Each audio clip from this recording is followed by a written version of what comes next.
Assalamualaikum warahmatullahi wabarakatuh. Anak-anakku sekalian kelas 8 yang sholih dan sholihah di mana saja kalian berada, berjumpa kembali dalam pembelajaran materi pendidikan agama Islam dan budi pekerti kelas 8 semester genap tahun pelajaran 2020-2021.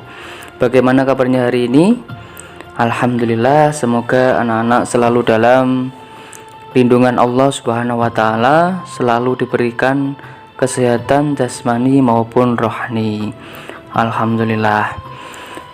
Anak-anak sekalian, sebelum pembelajaran kita mulai, alangkah baiknya mari kita awali dengan membaca bacaan basmalah. Bismillahirrahmanirrahim.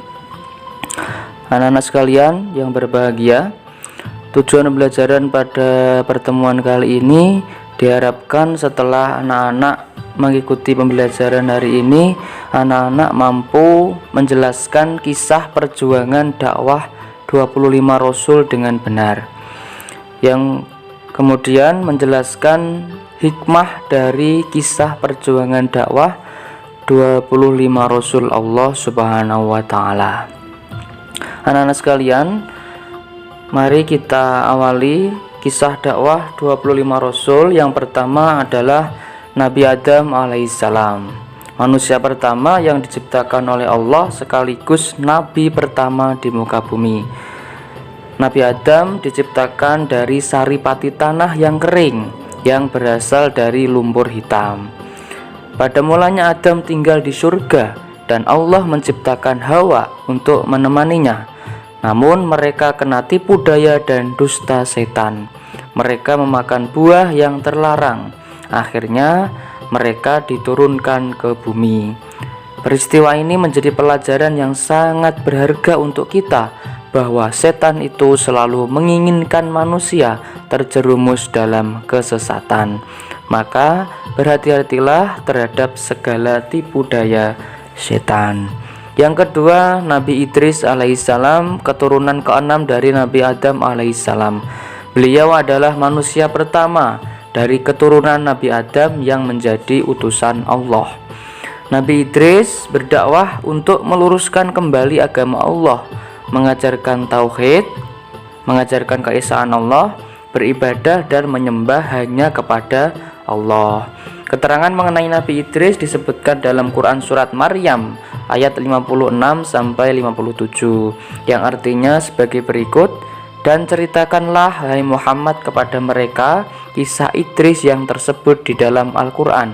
Sesungguhnya ia adalah seseorang yang sangat mencintai kebenaran dan seorang nabi, dan kami telah mengangkatnya ke martabat yang tinggi. Berikutnya, yang ketiga adalah kisah Nabi Nuh alaihissalam, keturunan ke-9 dari Nabi Adam alaihissalam. Beliau diutus kepada kaumnya yang bernama Bani Rosib, yang selalu mendustakan Allah dan menyembah berhala. Nabi Nuh alaihissalam mengajarkan agar kaumnya melihat alam semesta yang diciptakan oleh Allah. Semua ciptaan Allah itu merupakan bukti nyata akan adanya keesaan Allah yang harus disembah, dan bukan berhala-berhala yang mereka buat dari tangan mereka sendiri. Puluhan bahkan ratusan tahun berdakwah, namun sebagian dari mereka tetap menyekutukan Allah. Mereka menyombongkan diri dan berani karena merasa memiliki kedudukan, kekayaan, dan kepandaian melebihi Nabi Nuh alaihissalam. Sebagai pelajaran bagi umat manusia berikutnya, Allah menurunkan azab berupa banjir disertai angin topan yang sangat hebat. Saat itu kaumnya banyak yang tenggelam, termasuk anaknya Kan'an dan istrinya. Yang keempat adalah kisah Nabi Hud alaihissalam, seorang nabi yang berasal dari kaum Ad, kaum yang hidup di Jazirah Arab, bertempat tinggal di daerah Al-Ahqaf yang banyak bukit-bukit pasirnya. Kaum Ad sendiri dikaruniai oleh Allah tanah yang subur dengan sumber-sumber airnya yang mengalir dari segala penjuru, sehingga memudahkan mereka menanam berbagai macam kebutuhan makanan. Kampung halaman mereka nampak indah dan asri. Mereka hidup makmur, sejahtera dan bahagia. Namun kemakmuran itu tidak membuat mereka bersyukur. Mereka lupa bahwa yang membuat kemakmuran itu adalah Allah Subhanahu wa Ta'ala. Mereka sombong, dusta, dan berbuat syirik.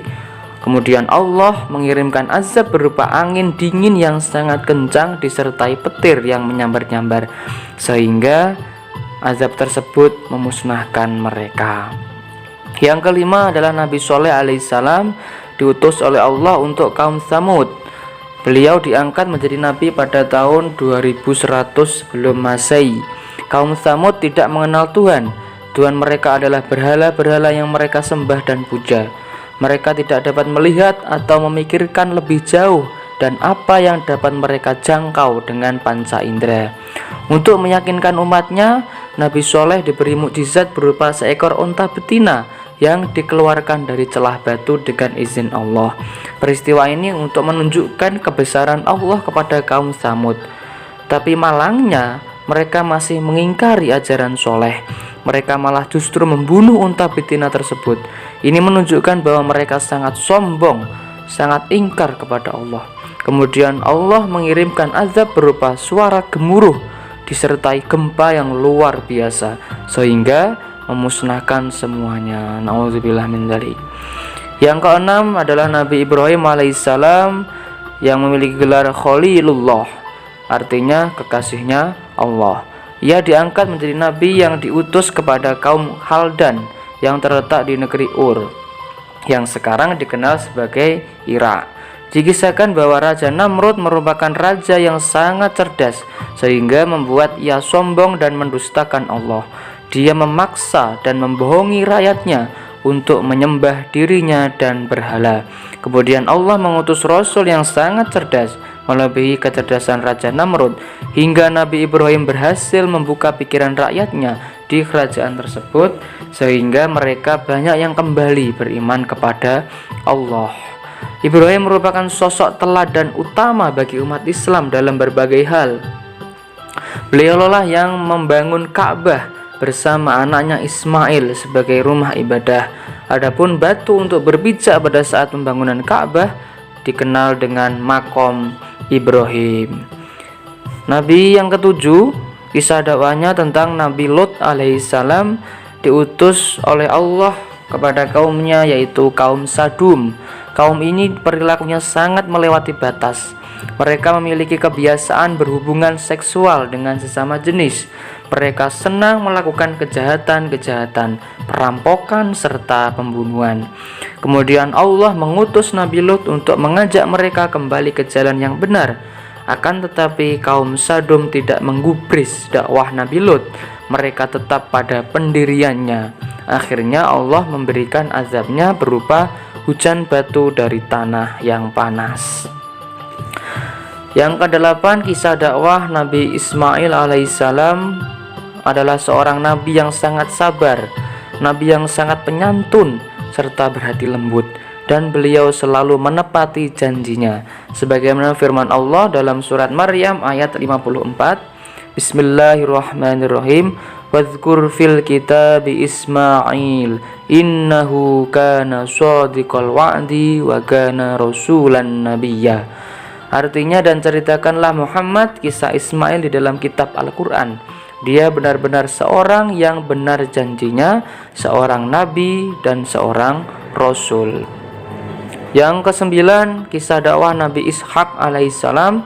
Dilahirkan di desa Hebrun, mempunyai putra bernama Al-Ais dan Yakub alaihissalam. Beliau melanjutkan risalah yang dibawa bapaknya. Dikenal dengan sifat yang ramah dan pandai hingga umatnya rukun dan diberi kemakmuran. Hal ini tertuang dalam firman Allah Subhanahu wa taala, Bismillahirrahmanirrahim. Wadhkur ibadana Ibrahim wa Ishaq wa Yaqub ulil aidi wal absar. Artinya, dan ingatlah hamba-hamba kami Ibrahim, Ishak dan Yakub yang mempunyai kekuatan-kekuatan yang besar dan ilmu-ilmu yang tinggi. Quran surat Shad ayat 45. Nabi yang ke-10, kisah dakwah dari Nabi Yakub alaihissalam, putra dari Nabi Ishak alaihissalam. Beliau adalah cucu dari Nabi Ibrahim. Namanya di dalam Al-Quran sering disandingkan dengan Ibrahim. menikah dengan dua perempuan kakak beradik bernama Laila dan Rahil. Dari pernikahannya dengan Rahil dikaruniai anak bernama Bunyamin dan Yusuf alaihissalam. Nabi Yakub sendiri senantiasa berwasiat agar menjadi orang yang beriman kepada Allah. Hal ini tertuang dalam firman Allah, Bismillahirrahmanirrahim. Wa wassa biha Ibrahimu banihi wa Yaqub ya baniya innallaha astafa lakumuddina fala tamutunna illa wa antum muslimun. Dan Ibrahim mewasiatkan atau mengucapkan itu kepada anak-anaknya, demikian pula Yakub, wahai anak-anakku, sesungguhnya Allah telah memilih agama ini untukmu, maka janganlah kamu mati kecuali dalam keadaan muslim. Quran Surat Al-Baqarah 132. Anak-anak sekalian, selanjutnya tentang kisah Nabi yang ke-11, Nabi Yusuf alaihissalam, putra kesayangan Nabi Yakub. Ini karena beliau memiliki akhlak yang mulia dan dianugerahi wajah yang tampan. Kelebihan yang dimiliki adalah bisa menafsirkan mimpi dan pada akhirnya mengantarkannya menjadi bendahara di kerajaan Mesir. Selanjutnya, kisah Nabi Ayub alaihissalam, seorang nabi yang memiliki kekayaan yang melimpah ruah. Allah memberikan cobaan dengan lenyapnya seluruh harta dan ditimpa penyakit kulit yang luar biasa. Tetapi Nabi Ayub menjalaninya dengan penuh kesabaran dan ketabahan. Bahkan beliau semakin beriman dan taat serta meningkatkan rasa syukur kepada Allah Subhanahu wa taala. Selanjutnya, Nabi yang ke-13, kisah dakwah Nabi Syuaib alaihissalam, bergelar Khotibul Anbiya. Jadi Nabi yang ahli pidato. Beliau diutus untuk penduduk Madian. Mereka menyembah Aikah, yaitu pohon besar di hutan, dan punya kebiasaan berbuat keji, merampok, menipu, dan mengurangi takaran timbangan. Nabi Syuaib sudah mengingatkan bahwa azab akan menimpa, tetapi mereka tetap menolak ajakan dan ajaran Islam, hingga akhirnya Allah menurunkan azab berupa petir dan kilat yang menghanguskan mereka. Kisah dakwah yang ke-14 dari Nabi Musa alaihissalam, dilahirkan saat Fir'aun merajalela, berbuat kezaliman dan sewenang-wenang. Ketika lahir, Allah memberi petunjuk untuk dihanyutkan ke sungai Nil, hingga akhirnya diangkat menjadi putra angkat istana Fir'aun. Setelah dewasa, Nabi Musa menyadari bahwa beliau adalah keturunan dari Bani Israel.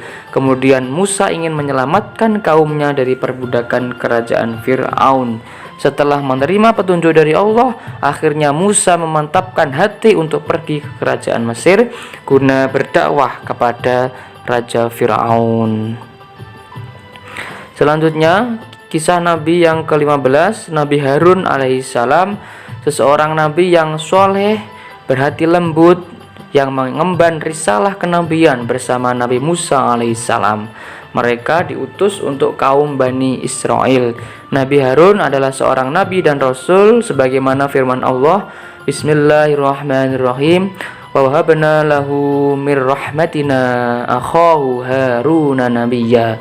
Artinya, dan kami telah menganugerahkan sebagian rahmat kami kepadanya, yaitu bahwa saudaranya Harun menjadi seorang nabi. Quran Surat Maryam ayat 53. Yang selanjutnya, anak-anak silakan mengerjakan tugas hari ini, tugas 2, dan mohon untuk kerjasamanya supaya tetap aktif mengikuti pembelajaran daring mapel PAI ini. Jadi laksanakan semua tugas yang diberikan, jangan suka menunda-nunda biar tidak menumpuk dan merepotkan kalian nanti di kemudian hari. Karena ingat, kalian sudah memasuki semester akhir, jadi harus tetap giat dan semangat belajarnya. Saya yakin kalian pasti punya keberhasilan jika kalian belajarnya sungguh-sungguh seperti itu. Jadi untuk tugas 1 pertemuan pertama dan tugas 2 hari ini saya harap segera dikerjakan dan dikumpulkan. batas waktu mengumpulkannya sampai minggu depan ya. Jika telat mengumpulkan, maka tugas tersebut tidak akan saya terima maksudnya, maaf. Demikian anak-anak pembelajaran kita hari ini, semoga banyak manfaat dan hikmah yang bisa kita ambil dari kisah dakwah perjuangan 25 Rasul. Saya akhiri, Allahul muwafiq ila aqwamit thoriq. Wassalamualaikum warahmatullahi wabarakatuh.